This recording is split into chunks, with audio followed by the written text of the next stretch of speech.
xildhibaano ka tirsan golaha deegaanka degmada Gabiley iyo xogayaha fulinta dawladda hoose degmadaasi ayaa deeq raashin gaarsiiyay qaxootigii ka soo barakacay deegaanada Ceer Bardaale oo ku sugan deegaanka Ceelginiseed ee ka tirsan gobolka Gabiley. deeqdaasi la gaarsiiyay deegaanadaasi ayaa ka koobnay bariis, daqiiq iyo saliid. xildhibaanada iyo xogayaha dawladda hoose oo ka warbixinaya raashinkani ay gaarsiiyeen ayaa waxa hadalkoodii ka mid ahaa waxaan ku wareejiyay 10 qoys raashinkood 30 haaf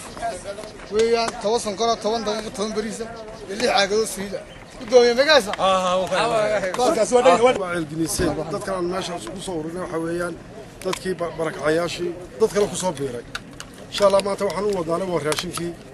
loogu talagalay wixii raashin kaasina imka gacanta laga gelin doono hadii la yiraahdo maanta halkan waxaanu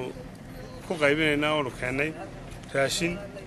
isugu jira bariis, sonkor, daqiiq iyo saliid oo loogu talagalay dadkan qaxootiga ahaa ee halkan deganaa ee ka soo barakacay siida dadkan maantana tribkii hore raashinkii ay soo bixisay xukuumadda Soomaaliland waanu u keenay waana u qaybinay maantana waa markii labaad ee raashinka loo keeno bishan gudaheega wax waa loo soo gaadhaa oo la helaba waa loogu talagalayaa dadka uga baahan xukuumadduna mar walba way ogtahay qofka dhibaataysan dadka iyo qofka kale mid waliba halka uu ku sugan yahay mid waliba goobta uu ku jiro ayaana wax lagu keenaya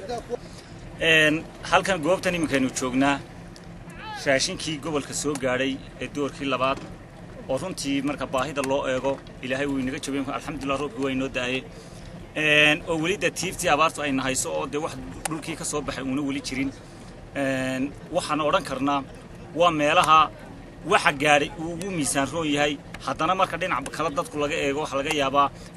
kulay waa yar yahay dhinac marka laakiin dhinac marka laga eego uu badan yahay halkaanu 10 qoys ka geyninay meelaha kale